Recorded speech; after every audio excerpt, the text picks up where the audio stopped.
Hello guys, welcome to Minecraft once again. It's been a while. Kind of. It kind of has. It's not really been a while for me. But it's been a while for SCDT, for sure. Welcome back to SCDT. This is version 1.9. As soon as you watch this video, it is available to download from my Dropbox, link in the description as usual. And before we do start off today, I just want to talk a little bit about SCDT 2.0. In being that there isn't going to be an SCDT 2.0, I'm so sorry guys. SCDT 1.9 will be the last ever version of SCDT. I'm so sorry. It's become too tiresome, too much work. I'm just not inspired anymore, and frankly, I want to kill myself. So there you go. Just kidding. There's going to be an entirely new layout for SCDT involving different add-on packs, different ways to customize Minecraft using my textures, and tons of variations and tons of customizability. So, you see what I did there? I made it sound really crap and then geared it up. Good shit, right? Look at me, I'm like hovering. How cool is that? Mo bends! Best thing ever. Look at me. Proper walking animations. Anyway, we're not here to praise mods. We're here to praise my lovely resource pack. So, starting with the dirt blocks in general, so grass, path, podzol, mycelium, and coarse dirt, all of which have been slightly tweaked. All the different types of grass and dirt have little grey pebbles in them usually, and I have simply gone ahead and removed all of those grey pebbles. So dirt now looks more, I guess you could say, conformed, which I just prefer, if I'm completely honest. Sticky pistons now have sticky on the side. This is completely and utterly shamelessly stolen from Zasumavoid's. Is Zasumavoid? Asumavoid? Zasumavoid? Zasuma? I don't know, whatever his name is. Vanilla Tweaks. This is taken directly from Vanilla Tweaks, where we have sticky on the side of sticky pistons, but not on regular pistons, which I think is a really good way of knowing what a piston is from the side and the side alone. It's just something that should really be in Minecraft anyway, in my opinion. So, yeah, a simple good addition to the game. Moving on, we have bricks. Bricks have been slightly tweaked, as you can see here. This is the original brick texture, this colour right here, but we've added quite a few different variations, and this might get changed again at some point in the future to be even more random. Bricks obviously are never all the same colour in real life. Bricks vary quite a lot. If you ever see a house, especially in Britain, all the bricks seem to be a slightly different shade, simply because bricks, the process they're made is very kind of, not exactly chaotic, but also very, very far from perfect. So bricks always look a little bit different, and I've simply reflected that in my new brick texture, as you can see there. It's not random enough yet. It's actually really, really conformed, which annoys me. So I'm probably going to be making some sort of random texture system for this in the future. So you might see that in the coming episodes. Moving on again, we have the block of blocks, so block of coal, iron, gold, redstone, diamond, and emerald. And you may have already noticed it, diamond now has its own unique texture.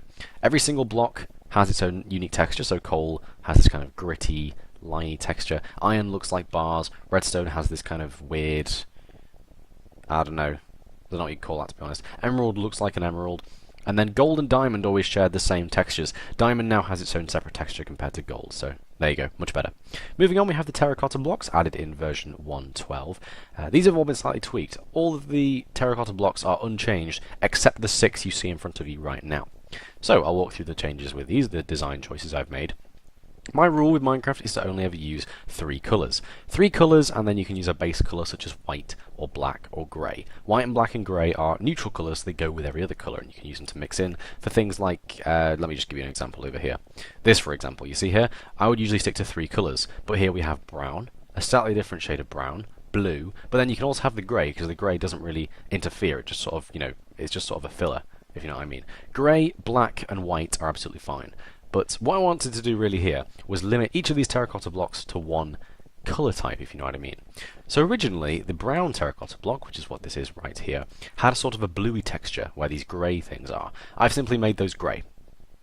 So yeah, makes it more neutral, in my opinion. I have removed the creeper faces from the cyan, because it looked dumb as hell. Lime had way too much yellow in it, so now it's more lime. Why? Why would you add arrows to Minecraft? It's so dumb.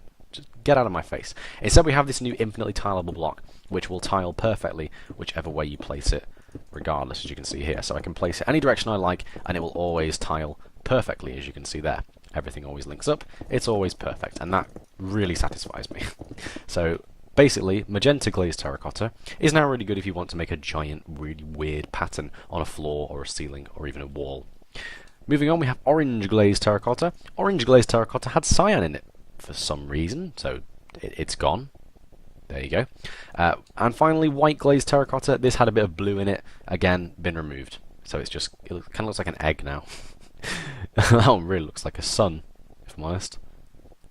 Sun. Interesting. That could be used for redstone. I'll look into that. Moving on, we have prismarine. I actually really like prismarine. Prismarine is one of my favourite blocks to use in the game, and it's really easy to farm if you have yourself a really nice guardian farm setup. However, it kind of transitions to weird colours like purple and weird variations of blue and yellow, so I've simply made it so that the variations of prismarine are less intense.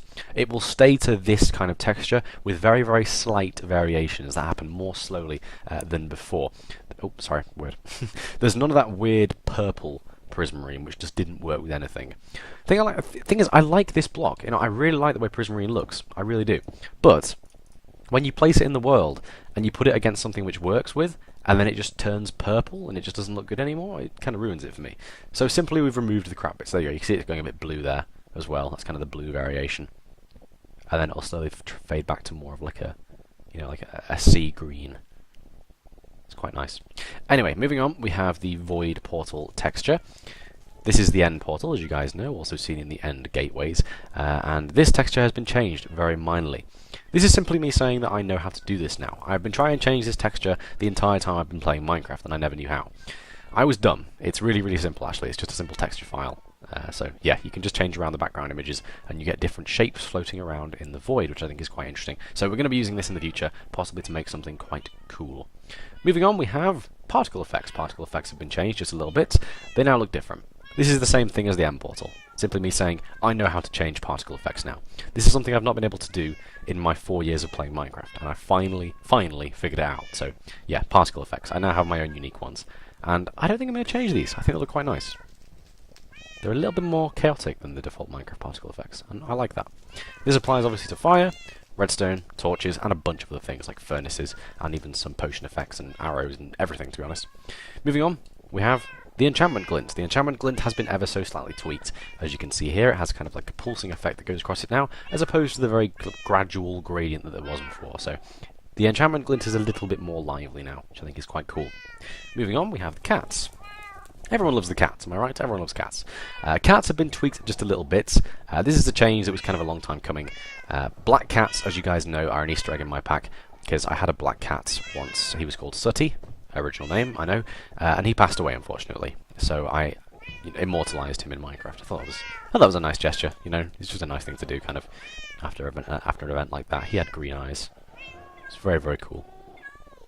He had a red collar, but I didn't want to put the red collar on, because then I'd have to put collars on all the other cats, so there you go. Originally what the situation was with these cats was when you got this black and white tabby cat, there was a 1 in 4 chance of it being a black cat. There is now equal chance of you getting a black cat, a Siamese cat, a tabby cat, and a ginger cat. Equal chance of all 4. Don't know why there's an ocelot here. Ignore him. He's just a weird hipster. He's a cat in disguise. Believe me, I know. Moving on, we have iron golems. Iron golems are a very cool feature in Minecraft, as you guys may very well know. Great for farming iron, obviously, iron golems. Vanilla tweaks, we had it over there before, on the pistons, as you can see there. Vanilla tweaks also adds an iron golem texture which has roses as opposed to the yellow dandelions. Now, the roses don't look as nice, but they do make more sense, because when you kill an iron golem, as you guys may very well know, they drop roses. Or, wait, no, it's poppies now, isn't it? Yeah, it's poppies. Damn, weird. Yeah, no, golems drop poppies now. And this makes more sense, because I mean, obviously the golem would have poppies on him, wouldn't it? Makes more sense. But I would change it to just this texture, just the red one. But I think the yellow one actually looks better. So this is in the game. This is in the game. I don't know. They both look good. Same story over here. When the 4 horsemen of the apocalypse spawn, when you spawn a trap horse, you will get these skeletal horses. Now, aside from skeletal horses, there are another cool mob in the game, which I very much prefer to skeletal horses, which are zombie horses, as you can see here. Zombie horses make the exact same sounds and have the exact same stats as skeletal horses, so now, whenever you spawn a skeletal horse, you have a 25% chance of it being a zombie horse, which I think is a pretty cool feature. Zombie horses will probably at one point in the future be added to the game fully in Minecraft, and on the day they do in that version of Minecraft, this feature will be removed. But for now, this is just my way of implementing a really cool mob that's kind of underused. So there you go, zombie horses. Now, moving on, we have a new feature of Minecraft entirely, which I have, wow, which I've been really wanting to show you guys for a while, if I'm completely honest. This is CT. Sorry, no, not, oh, Jesus Christ, not CT. CIT. CIT, but not CITV, which was my childhood, just to clarify. CIT, Custom Item Texturing. All of these items here, as you can see, are upgraded in a specific way. I'm going to walk you through them right now. This right here is a default diamond sword, plain and simple. It's just literally just a diamond sword. Bam! There you go. Cool backward slash motion spin attack. Ah, yeah. Diamond sword, pretty cool. Diamond swords, when they get enchanted, will have some things happen to them, based on their enchantment level and based on their enchantment type. My goal here was to have different unique item textures have an effect on the end result. So, for example, if you were to get a sharpness 3 sword, it just has the regular, kind of pulsing red enchantment glint, which I quite like. If, however, you get a smite sword, it has this kind of rushing effect where it's difficult to see right now, but if you look very closely at my sword on the left of the screen right now, you can see it's kind of like a rushing black, lines type texture, and that looks pretty cool. And the same thing happens again with the Bane of Arthropods sword, but the Bane of Arthropods sword is like lines, but in a different direction, if you can see what I mean. So it more looks like rushing energy through the sword, or, well, cobwebs, which is what it's supposed to be. Now, if you get level 4 sharpness, and level 4 smite, and level 4 Bane of Arthropods, your sword starts to take shape. As you can see there, texture changes a bit, so you have more of a blue handguard, more of a white blade. With the smite sword, it starts to become a little bit corrupted, going darker in all its places, and with the Bane of Arthropods sword, it starts to die a bit, so it's kind of going a bit dull, as you can see there. The level 5 variation gives you a completely new sword.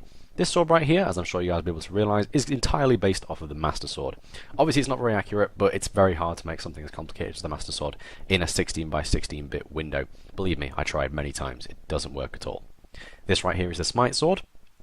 Not really much changed about that one, to be honest. It just has more of a dark gradient along the blade, and obviously these little flares on the handguard as well, which I think look pretty cool. And then, of course, you have the Bane of Arthropods sword, which, as my friend pointed out, looks like an armor piercer, which is pretty cool. Very, very small handguard, large round head at the top of the sword. So there you go. And this kind of follows on with loads of things, to be honest. So here we have all the items that you can get in the game that are not weapon-based, except you can kind of count the axes as weapon-based, but that's besides the point. And as you can see here, we have them with Silk Touch, as you can see there. So we've got the Silk Touch textures on first a diamond item, as you can see, sorry, an iron item, as you can see there, and then this is the fortune texture, also on an iron item. The silk touch texture gives you kind of like a cyan glow, and the fortune texture gives you more of a dark blue glow. And both of these glows pulse quite fiercely, as you can see there. The silk touch one's less fierce, the fortune one is a little bit more fierce, as you can see there. Now, when these apply to diamond textures, the item completely changes. This is just the, the silk touch and fortune glint. There's a difference between glint and texture. This right here is a texture change. This right here is a glint change.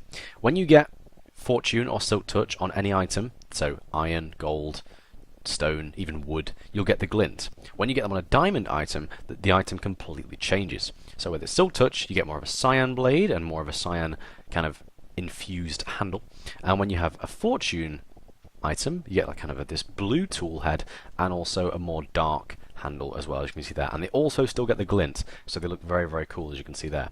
That right there in my hand is a silk touch shovel, silk touch diamond shovel to be precise. I think it looks pretty cool. It's very far away from the default Minecraft shovel, as you can see there. It's actually quite different, as you can see. Pretty different, but I like it. It's a good way of knowing what tools are what without having to literally scroll over them and read the stats. Moving on from that, we have a few different enchanted book textures which we've got in here. This is the flame book. This is applied to flame items such as fire aspect and flame. And when the flame enchantment is put on an item such as a sword or a bow, you get this kind of orange pulsing effect as if it has a flame effect on it. Same applies to things like Respiration 3, and I do believe one of the fishing enchantments as well. And again, this will add this sort of blue, rushing, watery texture to any item that it's on top of. Same again for Thorns 3, and also Knockback 2. You get kind of an earthy texture, which gives you this kind of glint, as you can see there. Same again for Frostwalker, and what was the other one as well? Frostwalker and something else. I always forget, there's two per book, except for Mending. Yeah, Frostwalker, as you can see here, Frostwalker gives you kind of just this white, frosty glow, as you can see there. Now finally we have Mending. Mending is obviously one of the most powerful enchantments in the game, and so it gives you this very, very strong, pulsing purple effect. So if we were to get an item, I'm going to show you a fully enchanted pickaxe. Actually, no, I'm going to show you a fully enchanted sword because it looks even more AIDSy. Okay, so enchant, Excalibur, sharpness 5. That gives us the Master Sword, as you can see there. Pretty cool. And then, of course, we can add fire aspect on that as well. So we're going to go fire aspect 2. That's going to give us more of a gold texture now. So you see that the Master Sword looks a bit more gold than it did before. And now we're going to go enchant, Excalibur, Mending, and now it just looks ridiculous. But it looks very, very cool. as you can see there. So if I saw that in my inventory, I know that's a powerful sword, because it just looks crazy, which I think is really good.